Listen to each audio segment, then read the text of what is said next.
वो आराम से दिखते नहीं है। अबाया उतारना है या नहीं?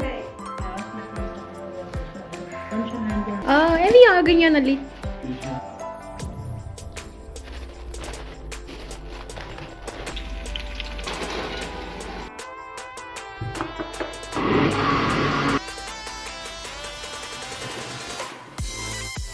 फिर लूट लिया आपने भाई। अस्सलामुअलैकुम माय यूट्यूब फैमिली, कैसे हैं आप सब। और उम्मीद करती हूँ कि अल्लाह के फजलो करम से आप सब खैरियत से होंगे और अच्छा टाइम गुजर रहा होगा इंशाल्लाह। और जी मैं भी अल्लाह का शुक्र है बिल्कुल खैरियत से हूँ। आज मेरे हस्बैंड जब बच्चों को स्कूल छोड़ने गए तो वापसी पर मंडी से काफ़ी सारी सब्ज़ी ले आए, साथ में बेकरी आइटम्स भी थे और हमारी दादा अब्बू की और मेरी मेडिसिन भी। अच्छा,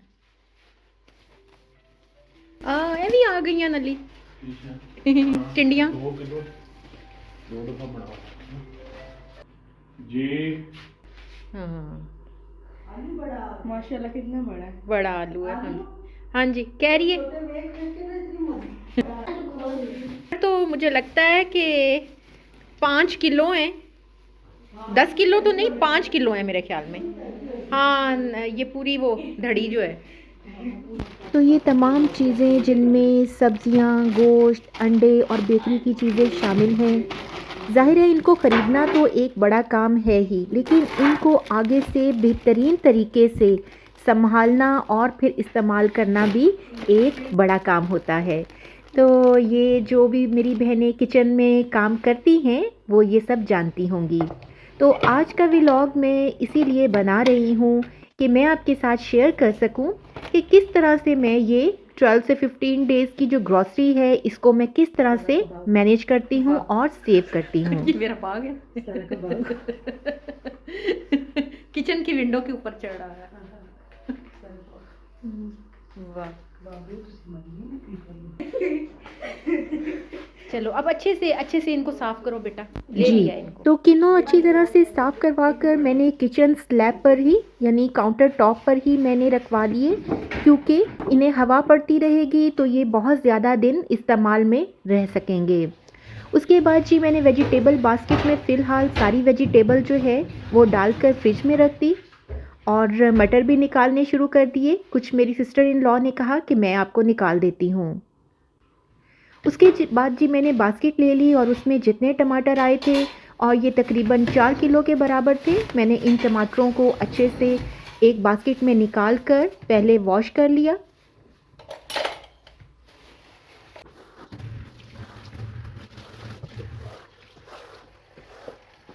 एक पतीले में ही मैंने इनको वॉश करके उसमें पानी भरा और इधर मैंने चिकन भी धोकर रख लिया था। इसके बाद जी मैंने चिकन के पैकेट्स बना दिए। ये तकरीबन 5 किलो चिकन था। मैंने इसमें से बोनलेस अलहदा कर लिया और बच्चों के लिए मैक्रोनीज़ वगैरह में इस्तेमाल करने के लिए एक छोटा पैकेट अलहदा बना लिया और बाकी जो बोन के साथ बोटियां थीं उनके 3 पैकेट्स अलहदा बना दिए। इन सब को फ्रिज में रखने के बाद जी मैंने टमाटर जो है इनको बॉयल कर लिया और इनका छिलका उतार लिया। थोड़े से जब ठंडे हो गए तो मैंने इनको ब्लेंडर में डालकर, ब्लेंडर वाले जग में ही डालकर इनको अच्छे से ब्लेंड कर लिया।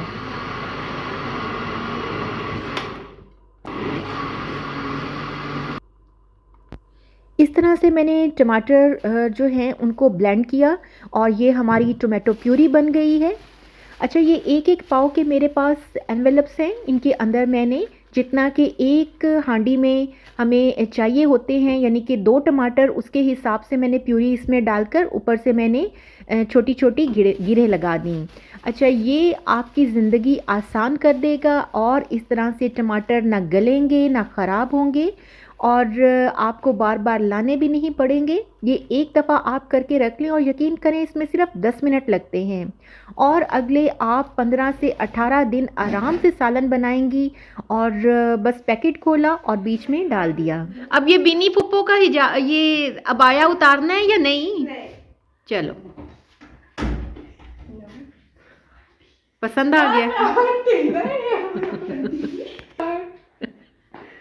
हाँ, क्या करूं अब? हेलो, आंटी मुशायरे में एक कमरा इम्तिहान में सुनाती हूँ। बेनिगाह आंखों से देखते हैं बच्चे को, बेख्याल हाथों से इन बने से लफ्जों पर उंगलियां घुमाते हैं, या सवालनामे को देखते ही जाते हैं। वाह वाह वाह। यार क्या महफिल लूट ली आपने भाई। क्या बात है। वक्त की अदालत में जिंदगी की सूरत में, वक्त की अदालत में जिंदगी की सूरत में, ये जो तेरे हाथों में एक सवालनामा है, किसने ये बनाया है, किसने ये बनाया है, कुछ समझ आया है? नहीं, लड़ लेने। मुझे भी नहीं आया। तो यहाँ जी मेरी बेटी अपनी फूफो का अबाया पहनकर अपनी फूफो और मेरे साथ कुछ मस्तियाँ कर रही थी। उसके बाद मेरी जो नंद हैं जिनका नाम बीना है, वो मटर वगैरह उठाकर बाहर सहन में आ गई और उन्होंने कहा कि मटर मैं आपको निकाल देती हूँ। और ये 5 किलो मटर थे जिन्हें मैंने सेव करना था। मटर को मैं बिल्कुल भी बॉयल नहीं करती, बस मुझे शुरू से ही बॉयल करने की आदत नहीं है, तो मैं इनको ऐसे ही छील कर इनके पैकेट्स बनाकर रख देती हूँ। जैसे ही 11 बजे मुझे खाने की फ़िक्र होने लगी, तो मैंने कहा चलें आज मैं मूंगी मसूर की दाल और साथ में मटर आलूओं वाले चावल बना लेती हूँ। तो यहाँ जी मैं साथ साथ खाना बना रही थी और साथ साथ सब्ज़ियाँ संभालने का प्रोसेस जो है वो भी जारी था।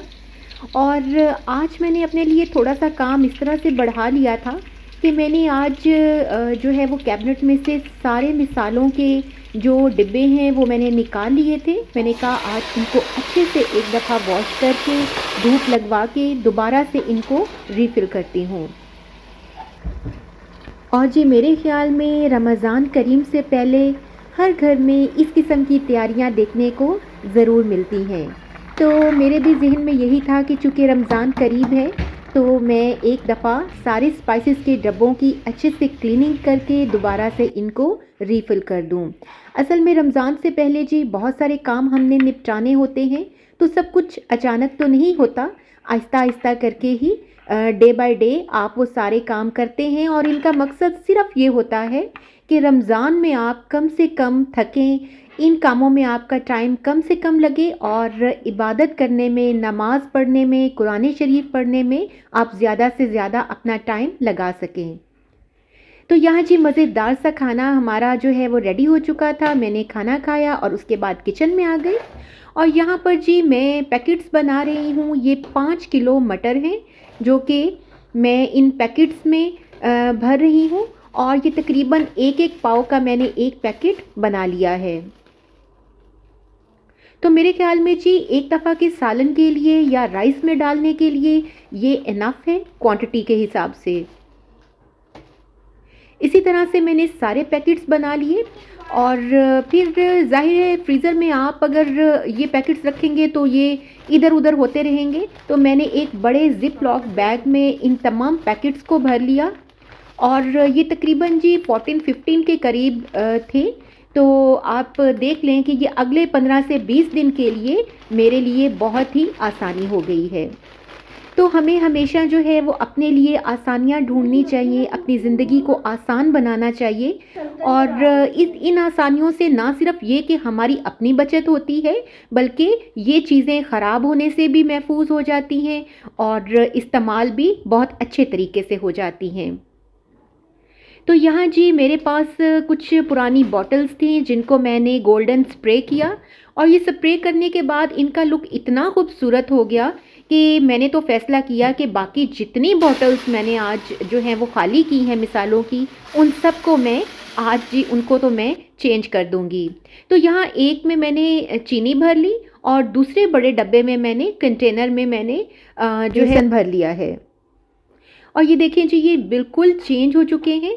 आप थोड़ी सी किसी चीज़ को थोड़ी सी चेंज इस किस्म का देते हैं तो वो पूरे का पूरा आपको एक नया लुक जो है वो दे देता है। तो यहाँ जी मैंने इन दो जो कंटेनर से मैं इतना मुतासिर हुई, मैंने सारे मिसाले स्पाइसेस निकाल लिए और वो बॉटल्स जो हैं धोकर मैंने सारी धूप में रख दी।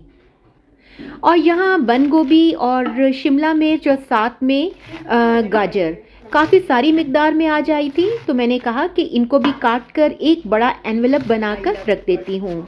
चाइनीज़ राइस हो, मैक्रोनीज़ हो या आपने पास्ता में डालना हो, बहुत ही आसानी होती है। आराम से आप पैकेट खोलें और हस्बे ज़रूरत मिकदार को निकाल कर इस्तेमाल कर लें। और जी मैं आपको अपना पर्सनल एक्सपीरियंस बताऊं कि ये एक दिन की मेहनत करने के बाद अगले 15 से 18 दिन के लिए मैं इतनी इजी हो जाती हूँ। जब सालन बनाना होता है तो मैं जो है वो मटर निकालती हूँ, अदरक लहसुन भी मैंने बना के रखा होता है और टोमेटो प्यूरी भी बनी होती है, तो मैं वो चीज़ें जो है वो निकालती हूँ और सालन बना लेती हूँ। और अगर आपको उस वक्त ये सब कुछ जो है वो दोबारा से कटिंग करनी पड़े तो जाहिर है उसमें टाइम ज़्यादा लगेगा, और अगर हर चीज़ पहले से रेडी होती है तो फिर आपको सालन बनाने में बिल्कुल भी टाइम नहीं लगता। तो मेरे ख्याल में जो मेरे जैसी बिज़ी मदर्स हैं, घर भी बड़ा है और जाहिर है उसके हिसाब से काम भी काफ़ी ज़्यादा होते हैं, तो अगर आप इस किस्म के अपने लिए काम कर लें तो ये आपके लिए बहुत ही आसानी हो जाएगी। तो यहाँ जी मैंने बोनलेस चिकन जितना रखा था उसके साथ में मैंने शामी बना लिए। सब्ज़ धनिया मैंने आपसे पहले भी शेयर किया है कि मैं इसको इस तरह से सेव करती हूँ और ये तकरीबन जी 10 to 15 डेज़ इसी तरह से ग्रीन रहता है। नीचे भी एक टिशू रखें, उसके ऊपर धनिया वगैरह, और ऊपर से भी आपने टिशू से इसको अच्छे से लपेट देना है, या आप अखबार इस्तेमाल कर लें और एयर टाइट बॉक्स में आप इसे रखें। तो फिर जी मैंने तमाम बॉटल्स को, मेरे पास सिल्वर स्प्रे तो ख़त्म हुआ था लेकिन गोल्डन स्प्रे रखा हुआ था, और मैं इस किस्म की चीज़ें रखती हूँ क्योंकि मैं थोड़ा बहुत आर्ट का काम भी करती हूँ। तो ये तमाम जो हैं बॉटल्स को जब मैंने स्प्रे किया तो ये इतनी चेंज हो गई और इतनी खूबसूरत लगने लग पड़ी कि मेरे पास जो मेरी मेड खड़ी थी उसने भी कहा कि बाजी आपने तो ऐसे लग रहा है जैसे ये सारी आपने नई खरीद ली हों। तो इस किस्म की छोटी मोटी काविश से देखें आप चीज़ों को दोबारा से रीन्यू कर सकते हैं। इतने पैसे लगाकर बार बार इस किस्म की शॉपिंग नहीं करनी चाहिए, बल्कि पहले वाली चीज़ों को ही रीयूज़ कर लेना चाहिए। यही अक्लमंदी है और मेरे ख्याल में इस वक्त की ज़रूरत भी है।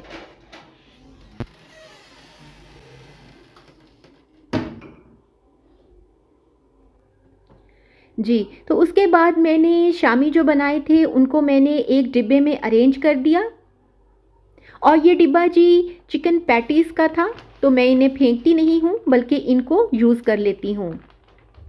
कबाब वगैरह सेव करने के बाद मैंने जो है वो अदरक लहसुन बनाना था। मैंने आपको पहले भी बताया है कि शामी मैं बहुत ज़्यादा बना कर रखती हूँ क्योंकि बच्चों के लंच के लिए और उनकी बेवक्त की भूख के लिए, और अगर अचानक मेहमान आ जाएं तो ये मुझे बहुत ही हेल्पफुल रहते हैं। उसके बाद जी मैंने अदरक लहसुन का मिसाला भी इसी तरह से बनाकर सेव कर लिया। तो आज का व्लॉग यहीं तक। अगर आपको वीडियो पसंद आए तो आपने इसको लाइक भी करना है और मेरे चैनल को सब्सक्राइब भी करना है। आज का दिन बहुत थका देने वाला था लेकिन अल्हम्दुलिल्लाह हर चीज़ मैंने सेव कर ली थी और मुझे अगले बहुत से दिन बहुत सी आसानी होने वाली थी। अपना बहुत सा ख्याल और दुआओं में याद रखिएगा। अल्लाह हाफिज़।